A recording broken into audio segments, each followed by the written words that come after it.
ناظرین، ہمارا آج کا ڈیووشن لیا گیا ہے مقدس یعقوب کا عام خط، اس کا 3 باب، اس کی 3 آیت سے 5 آیت تک۔ کلام مقدس میں یوں مرقوم ہے: جب ہم اپنے قابو میں کرنے کے لیے گھوڑوں کے منہ میں لگام دے دیتے ہیں تو ان کے سارے بدن کو بھی گھما سکتے ہیں۔ دیکھو، جہاز بھی اگرچہ بڑے بڑے ہوتے ہیں اور تیز ہواؤں سے چلائے جاتے ہیں تو بھی ایک نہایت چھوٹی سی پتوار کے ذریعے سے مانجھی کی مرضی کے موافق گھمائے جاتے ہیں۔ اسی طرح زبان بھی ایک چھوٹا سا عضو ہے اور بڑی شیخی مارتی ہے۔ دیکھو، تھوڑی سی آگ سے کتنے بڑے جنگل میں آگ لگ جاتی ہے۔ کلام مقدس کے پڑھے اور سنے جانے پر خداوند کی برکت ہو، آمین۔ ناظرین، ہمارے آج کے ڈیووشن کا عنوان ہے زبان کی طاقت، اور اسے آپ تک پہنچانے کے لیے ہمارے ساتھ تعاون کیا ہے بیکن لائٹ سے ورڈ ایٹ ورک نے۔ ناظرین، مقدس یعقوب ایمانداروں کی ایسی تربیت کر رہا ہے جس میں ایک ایماندار وہ معیار حاصل کر لیتا ہے جو بائبل مقدس چاہتی ہے۔ خداوند کا یہ بندہ ایمانداروں کو پہلے تو ایمان کے امتحان میں سے گزرنے کی ترغیب دیتا ہے اور تاکید کرتا ہے اور تربیت دیتا ہے۔ پھر دوسرے باب میں مقدس یعقوب ایمانداروں کے خواص بیان کرتا ہے، اور اب تیسرے باب میں وہ ایمانداروں کے طرز زندگی پر غور کیے ہوئے ہے اور اسے مضمون بنائے ہوئے ہے۔ اور اب خداوند کا یہ بندہ ایمانداروں کے کلام پر کنٹرول کرنا چاہتا ہے، ان کی زبان پر کنٹرول کرنا چاہتا ہے۔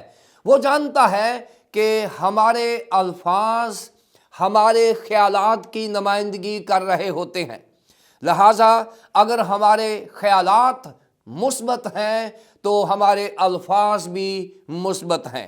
اور ہم دیکھتے ہیں کہ کس طرح سے خداوند کا یہ خادم 3 آیت میں بیان کرتا ہے: جب ہم اپنے قابو کرنے میں گھوڑوں کے منہ میں لگام دیتے ہیں اور بڑے بڑے جہازوں کو پتوار کے ذریعے سے کنٹرول کرتے ہیں۔ ناظرین، یہاں پر مقدس یعقوب نے 2 ایسی مثبت اور چھوٹی چیزوں کا ذکر کیا ہے جو اپنے حجم میں تو چھوٹی ہیں لیکن ان کا اثر، امپیکٹ بہت بڑا ہے۔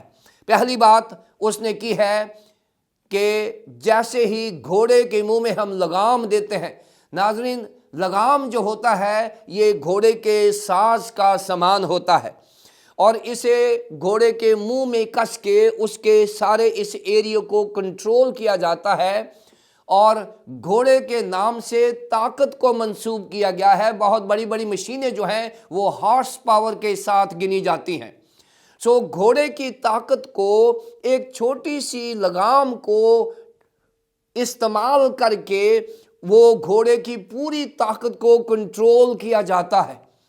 اور یہاں ایک گھوڑے کے حجم کو اور اس چھوٹی سی لگام کو یہاں موازنہ کیا گیا ہے کہ لگام جو ہے وہ پورے گھوڑے کو کنٹرول کرتی ہے، اور گھوڑا اپنی طاقت رکھتے ہوئے بھی اپنے کوچوان کی مرضی کے بغیر نہیں چل سکتا۔ اسی طرح دوسری جو تشبیہ استعمال کی ہے وہ پتوار ہے۔ پتوار جو ہے یہ ایک چھوٹا سا لکڑی کا آلہ ہوتا ہے جس سے جہاز کو موڑا جاتا ہے، اسے کنٹرول کیا جاتا ہے، اس کی ڈائریکشن یعنی اس کی سمت کا تعین کیا جاتا ہے۔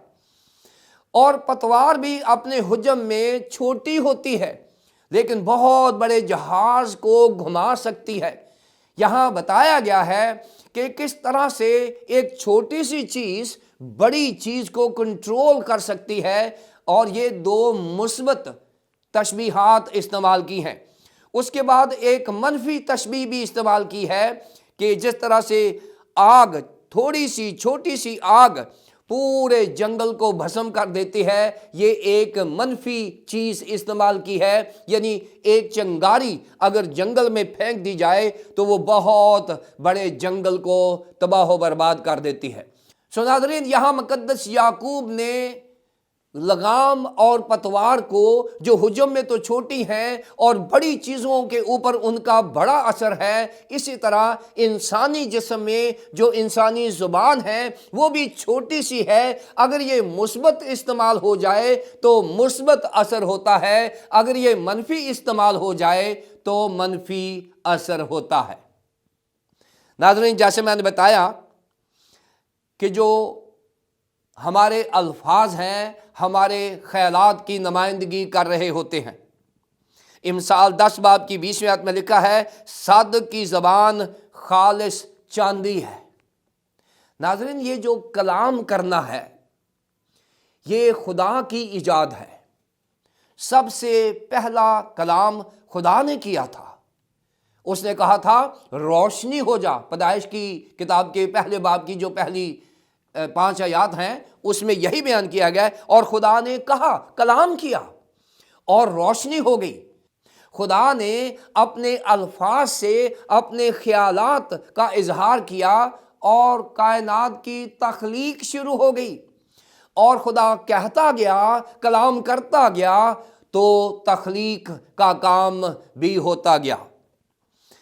नाज़रीन, इसके बाद अगर आप इसका मनफी इस्तेमाल देखें तो फिर तीसरे बाब की पहली 5 आयत में इब्लीस ने भी इसी ज़बान को इस्तेमाल किया है और उसने हवा को बरगलाया और फिर आदम को बरगलाया। सो इस तरह से इब्लीस का ये कुलिया कामयाब हुआ और उसने भी ज़ुबान का इस्तेमाल किया और मनफी असर हुआ। असल में कलाम करना खुदा की ईजाद है जिसे इब्लीस ने मिस यूज़ किया। अब हमारे सामने भी 2 मिसालें हैं, एक खुदा कलाम करता है, एक इब्लीस काम करता है। और हम में किसका असर है, ये हमारी जिम्मेदारी है कि हम इस ग्लोसा को, इस ज़बान को हम मुस्बत इस्तेमाल करेंगे तो मुस्बत तख्लीक होगी, और अगर मनफी इस्तेमाल करेंगे इब्लीस की तरह तो मनफी इम्पैक्ट होगा।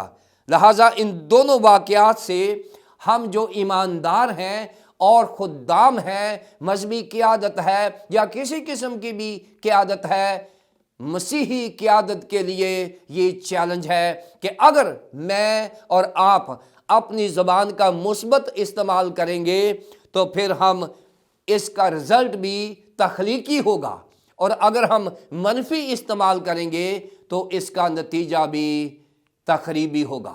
लिहाजा आज हमारे लिए चैलेंज है जो मुकद्दस याकूब ने यहाँ पर बयान किया है कि इसी तरह ज़बान भी एक छोटा सा उज़्व है जो बड़ी शेखी मारती है। देखो, थोड़ी सी आग से कितने बड़े जंगल में आग लग जाती है।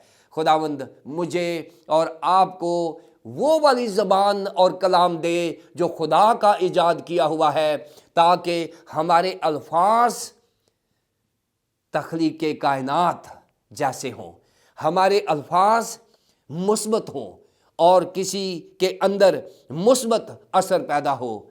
खुदा ना करे कि हमारी ज़ुबान पैदाइश 3 बाब की पहली 5 आयत की तरह इस्तेमाल हो। खुदावंद मुझे और आपको खूबसूरत ज़ुबान, उम्दा कलाम और मुस्बत ख्यालात रखने की तौफीक अता फरमाए। आइए हम दुआ करें। बुजुर्ग प्यारा आसमानी बाप, हम तेरा शुक्रिया अदा करते हैं कि तूने हमें याद दिलाया है कि हमारे जिस्म में जो छोटा सा उज़्व है, अगर हम उसे खुदा के लिए इस्तेमाल करें तो खुदा की तरह तख्लीक होगी, इंसानों में मुस्बत रवैये पैदा होंगे। और अगर हम अपनी ज़बान को पैदाइश 3 बाब की तरह इस्तेमाल करेंगे जो इब्लीस ने किया, तो तखरीब कारी होगी। खुदावंद, अगर हमने ऐसा किया है कि हमने अपनी ज़बान को मनफी इस्तेमाल किया है, हमें माफ़ फरमा और हमारी ज़बान को मुस्बत इस्तेमाल होने के लिए मखसूस कर दे। खुदावंद हमें तौफीक दे कि हम ऐसा कर सकें। खुदा बाप, खुदा बेटे, खुदा पाकुर के नाम से आमीन।